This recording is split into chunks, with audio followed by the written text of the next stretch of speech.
This time you also have the IMF seeing the Philippines bucking that global slowdown in growth, but technically they're seeing at least a possible recession here worldwide. How immune is the Philippines here, and how do you think might that impact as well the export sector? We believe that one avenue to lessen or soften the impact of this possible recession is to lessen the dependency on imports.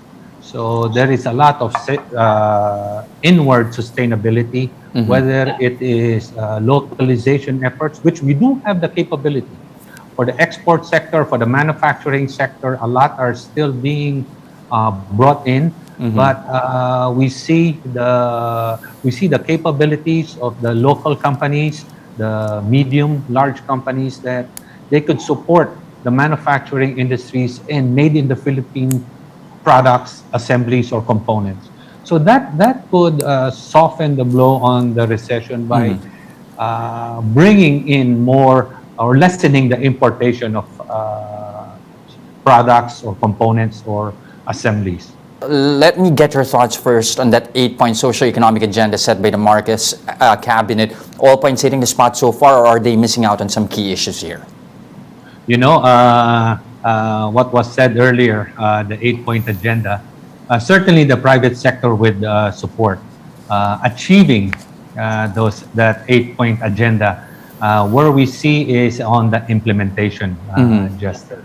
So the key on the 8-point socioeconomic agenda is implementation, when, the timing, and the impact on the different industries. Thank you.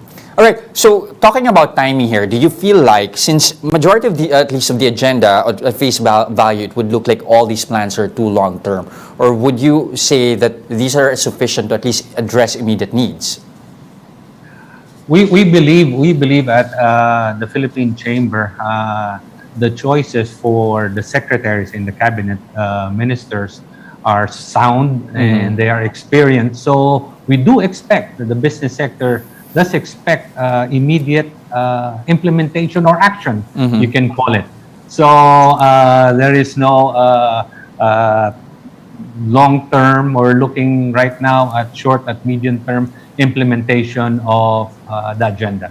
Now, Jokno himself said that operating environment remains very challenging at this stage, especially also for the private sector. But part of the economic agenda here is to reduce costs in transportation, logistics, and energy. Music to the ears here of the private sector, but plans still in broad strokes. How do you think should this plan be carried out? You know, those are music to our ears, you know, when you talk about the logistics, lowering logistics costs, both locally and international, as well as the power. We would like to see the details of how it could be implemented, because currently, as we see the global market and what is going on globally, it would be very difficult to see lowering of the logistics cost. We are an import-dependent country. So that's one of the factors. That's why we have a high inflation rate.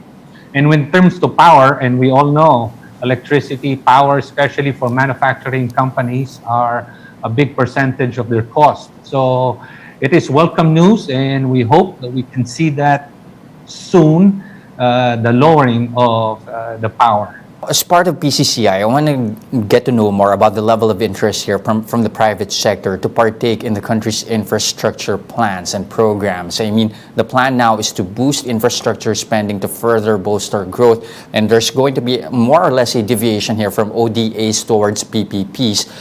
What's the reception here from the private sector? We welcome the PPPs. In fact, we welcome, and when we heard the president announce that he would support the PPP, especially in the infrastructure development, and that was welcome news. It's good news for us. We need an accelerated infrastructure development program here in the Philippines. Not only does it support urban areas, but it also, the biggest benefit is on the rural areas, the agricultural sector, when we have those agri-highways crisscrossing throughout the country, as well as tourism. Both tourism and agricultural industries are basically the mainstay and the means of employment in the rural areas. So it's good to hear that the president is supporting that and supporting it through PPPs. We need the private sector together with the government working together for quick implementations of this program. So that is one key factor that we do welcome. And also the digitalization.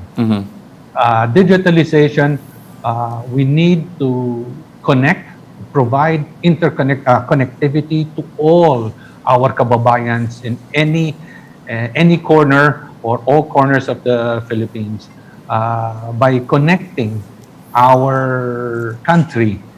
I believe it could provide another million MSMEs into the economy. They will be linked. They will have access to the local market, not only the local but also the global market.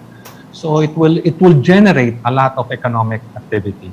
So the digitalization, we heard it from the president, is a priority. Digitalization, interconnectivity, which could be the backbone of really together with the PPP in infrastructure, the backbone of the economic recovery.